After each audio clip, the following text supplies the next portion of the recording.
morning, everybody. Thanks for tuning in and watching this little presentation we've got on the Alienation of Land Act transfers, where basically you can buy a property without using the bank's finance.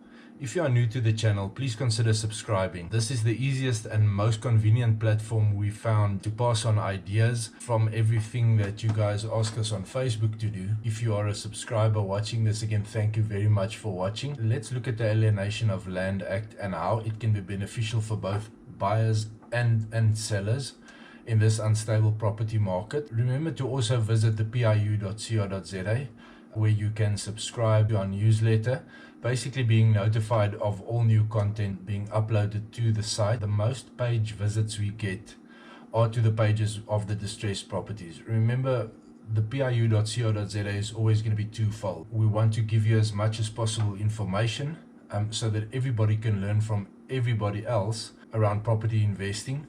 And the huge factor that makes the PIU very different is that we provide you with details from sourced, signed, distressed properties from distressed sellers, under market value, cash flow positive properties directly to you.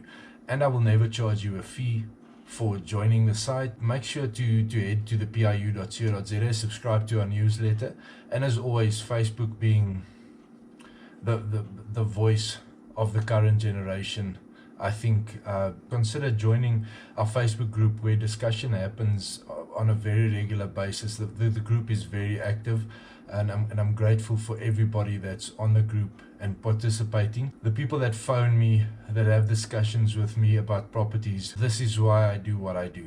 I need to create a platform that moves away from one-on-one sessions or big seminars, where I can have an interactive discussion with a lot of people, where everybody gets a chance to say something and respond to something, and it's beneficial to everybody involved.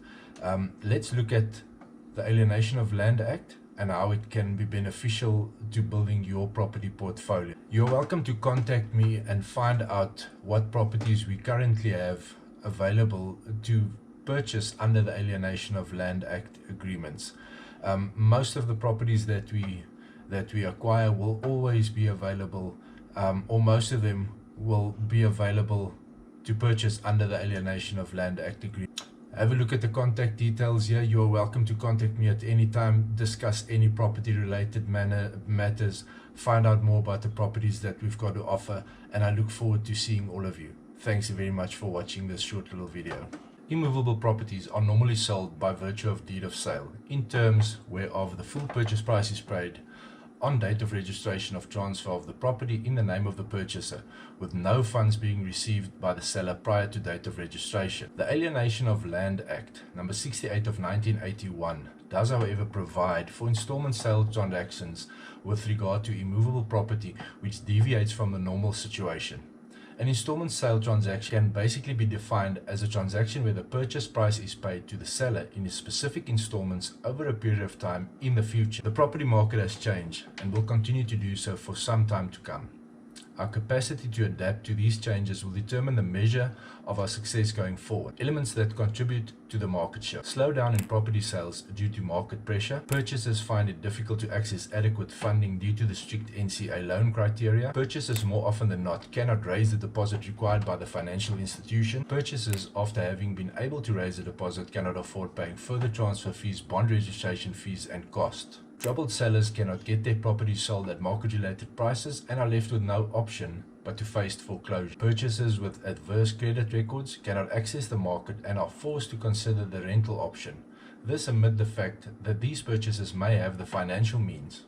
The Alienation of Land Act offers an effective property sales solution. How does purchasing fixed property via installment sale agreement work? Seller, prospective purchaser, and agent meet with an attorney to attempt to reach an agreement based on the following terms. The purchase price.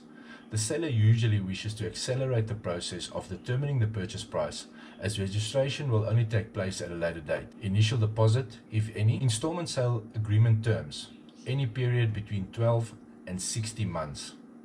The agent commission and how it should be paid. Occupational rental payable. Date of occupation. Who will be liable for rates and taxes, and on which date will risk relating to the property pass to the purchaser. Capital installments over term. Once the parties have reached an agreement on these terms, the attorney drafts an agreement that meets the criteria as set by the Alienation of Land Act. Please take note that the attorney will ensure that the specific transaction does in fact fall within the ambit of the ALA Act. Once the Alienation of Land Act agreement has been signed, the attorney will, amongst other duties laid down by the Act, inform the existing bondholder of the conclusion of the ALA agreement and request that the bondholder issue certificates in terms of the Alienation of Land Act within 21 days of request. The certificate indicates and confirms that the amount the bondholder requires to be paid to the discharge of the bond, as well as the rate of interest which the bank shall levy from time to time on this property. If the amount owing to the existing bondholder under the certificate exceeds the purchase price payable under the Alienation of Land Act agreement, the Alienation of Land Act agreement shall lapse and will be of no further force and or effect. Once the attorney has received the title deeds from the existing bondholder, he or she will proceed with the endorsement of the title deed in terms of Section 20 of the Alienation of Land Act. This endorsement must be registered before the seller receives any capital from the purchaser. What are the practical implications? The seller remains the owner of the property. The bondholder has no right to refuse the conclusion of the agreement, save for as stipulated above. The purchaser takes occupation of the agreed date and pays the seller occupational rental. The purchaser is usually liable to pay rates and taxes from the date of occupation unless otherwise stipulated. The seller receives the deposit together with all the capital installments on the due dates on condition that Section 20 endorsement is registered against this title deed of the property, thus creating a cash flow. The purchaser takes transfer at the end of the agreement term, but may elect to take transfer sooner, on condition that the full purchase price is secured to the seller. The purchaser may sell the property at any time during the period of the ALA agreement, on condition that the seller's purchase price is secured. The agreement has no suspensive conditions relating to the purchaser having had completed approval of a bond by a certain time. The ALA agreement does not fall within the ambit of the NCA legislation, and the purchaser therefore does not have to adhere to strict lending criteria to be able to conclude this agreement. In practice though, we do execute a vetting process to ensure that the purchaser can afford the purchase of this property. The purchaser usually accumulates a 20% deposit over the term, making it easier to get bond approval at the end of the term of this Alienation of Land Act agreement. A purchaser with an adverse credit record can utilize the term of the agreement to rectify the credit status if they wish to apply for a bond to be able to take transfer. The benefits to the seller. The seller now increases his or her chances of actually getting the property sold. The seller generates cash flow by receiving both rent and capital over the term of the ALA agreement. The purchaser usually pays the rates and taxes, if so agreed to by the party. The purchaser, who has taken occupation of the property, is in an even better tenant as he or she is committed to the transaction by payment of the capital to the seller before registration of transfer, and tend to take good care of the property as the purchaser has vested interest. The agreement, once concluded, is not subject to suspensive condition, so the purchaser is committed to take the transfer. Troubled sellers now have the option to utilize the ALA Act to manage their existing debt with a bondholder, and by doing so, prevent foreclosure and repossession. The benefits to the purchaser. All purchasers can now acquire property. No deposit is required unless the parties agree that a deposit needs to be paid. The purchaser can utilize the terms of the installment agreement to rectify any adverse credit record issues and to accumulate his or her deposit. The purchaser can sell the property at any time during the course of the ALA agreement. The purchaser can attempt to purchase the property by ALA at the current value, and if he or she succeeds, it would make for an even better proposition at the end of the term. The purchaser need not to apply for a bond on conclusion of the ALA agreement.